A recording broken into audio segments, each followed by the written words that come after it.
말씀은 믿음이 주는 유익이 무엇인가를 분명하고 확실하게 설명하고 있습니다. 믿음이라고 하는 것은 한마디로 말해서 세상을 이기는 힘입니다. 4절 말씀 보십시오. 모두 하나님께로부터 난 자마다 세상을 이기느니라. 세상을 이기는 승리는 이것이니 우리의 믿음이니라. 자, 그렇다면 세상을 이기는 것은 무엇을 말하는 것일까요? 손목을 비틀고 멱살을 잡고 그래서 세상을 바꾼다? 뭐 그럴 수도 있습니다. 그런데 세상이 늘 바뀌는 것은 아니죠.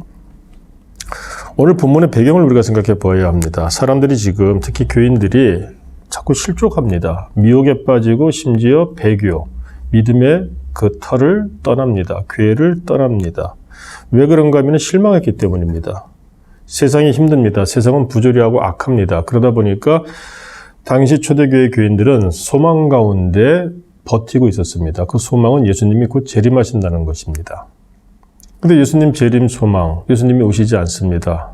사실 아직까지도 재림하시지 않으셨지 않습니까? 하나님의 때와 하나님의 시간이 있기 때문인데 그 당시에 그리스도인들은 예수님의 재림이 아주 임박한 것으로 이해를 하고 있었습니다. 그러니까 기다렸죠. 근데 바뀌지 않습니다. 예수님의 재림도 없고 세상도 바뀌지도 않고 자신들의 삶의 형편과 여건은 여전히 곤고하고 그러다 보니까 자꾸 실망하는 겁니다. 실망이 크면 실족하고 그러다 보면 시험에 들고 그러면 교회를 떠나고 배교를 하고 어떻습니까? 그 근본적인 이유는 무엇일까요? 원망을 하고 이유를 얘기하지만 핑계를 대지만 결국은 믿음이 없거나 약하기 때문입니다.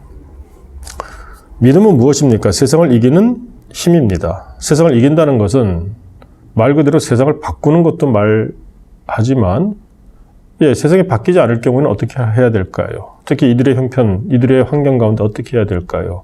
그럼에도 불구하고 세상에 굴복하지 말아야 되겠죠. 그래서 세상을 이긴다고 하는 것은 다른 말로 세상이 감당할 수 없는 사람이 되는 것이다 라고도 표현할 수가 있습니다. 오늘 성경 말씀은 세상은 세상대로 가는데 그 가운데서 우리가 세상을 막 이기려고 막 발부둥 칩니다. 그래서 멱살도 잡고 또 손목도 비틀고 하면서 세상을 바꿔보려고 하는데 그렇게 잘 되면 좋겠지만 그렇게 되지 않을 경우에도 우리는 이겨내야 된다는 것이죠. 어떻게? 우리는 보통 일희일비하며 살지 않습니까? 왜 우리는 일희일비하며 삽니까? 세상에 휘둘리기 때문이죠. 예수 믿는 사람은 바라보는 것이 다릅니다. 다른 곳을 바라보니까 세상이 바라보는 것과 다른 것을 바라보는 사람답게 세상이 아무리 세상의 것으로 우리를 흔들어 대어도 감당할 수 없는 사람이 되는 것. 이것이 바로 믿음이 주는 유익이고 믿음을 가진 사람이 세상을 이기는 방법 가운데 하나이다. 오늘 성경이 말씀하고 있습니다. 사도 요한은 왜 이와 같은 가르침을 자신의 교인들에게 편지하고 있을까요? 5절 말씀 보세요. 예수께서 하나님의 아들이심을 믿는 자가 아니면 세상을 이기는 자가 누구냐? 우리는 누굽니까? 예수님을 믿는 사람입니다. 하나님의 아들이심을 믿는 사람들입니다. 그런데 예수님께서 보여주신 모범이 세상을 이기는 삶이었습니다. 세상에 감당할 수 없었던 예수님, 심지어 십자가에 못 박힘을 당하더라도 예수님을 꺾을 수가 없었고 예수님을 이길 수가 없었고 예수님을 감당할 수가 없었죠. 그런데 우리는 누구입니까? 그 예수 그리스도로 말미암아 하나님의 자녀가 된 그리스도의 심장을 가진 사람 아니겠습니까? 그러므로 오늘 성경은 말씀합니다. 우리의 믿음이 주는 유익이 무엇이냐? 세상을 이기고 있느냐? 영화 가운데 타짜라는 영화가 있습니다. 뭐 그렇게 유익한 영화는 아니지만 거기 대사가 아주 유명합니다. 뭐 어쩌하단 일이 있으니까 이 사람을 스카우트 하려고 합니다. 그런데 그 사람이 그런 얘기를 하죠. 늑대가 어떻게 개 밑으로 들어갈 수 있겠습니까? 뭐 이런 말을 합니다.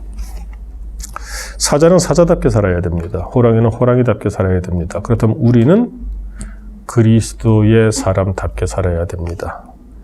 어떻게 사는 것이 그렇게 사는 것이냐? 오늘 성경은 한 말씀으로 우리에게 알려주고 있습니다. 세상을 이기는 삶을 살라. 다른 말로 표현하자면 세상이 어떻게 할 수 없는, 감당할 수 없는 사람의 삶을 살라. 오늘 우리의 하루가 이와 같은 그리스도인다운, 세상이 우리를 감당할 수 없을 만큼 세상을 이겨내는 믿음으로 사는 복 있는 하루가 될 수 있기를 축원합니다. 기도하겠습니다. 아버지 하나님, 이 시간 우리에게 오늘 하루를 어떻게 살아가야 될지 그 말씀을 주시니 감사합니다. 예수님처럼 세상이 우리를 감당할 수 없는 믿음을 가지고 세상을 이겨내는 삶을 살게 하여 주옵소서.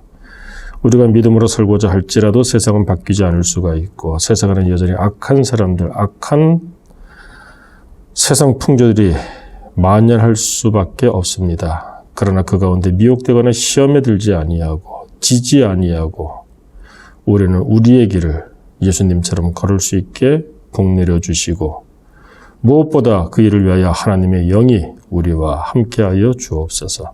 세상을 이겨내므로 오늘 저녁에도 천국을 소유할 수 있는 우리 모든 성도들의 삶이 되게 하여 주옵소서. 예수님 이름으로 기도드립니다. 아멘. 하늘에 계신 우리 아버지여, 이름이 거룩히 여김을 받으시오며 나라의 마옵시며 뜻이 하늘에서 이루어진 것 같이 땅에서도 이루어지이다. 오늘날 우리에게 일용할 양식을 주옵시고, 우리가 우리에게 죄 지은 자를 사하여 준 것 같이 우리의 죄를 사하여 주옵시고, 우리를 시험에 들게 하지 마옵시며 다만 악에서 구하옵소서. 대개 나라와 권세와 영광이 아버지께 영원히 있사옵나이다. 아멘.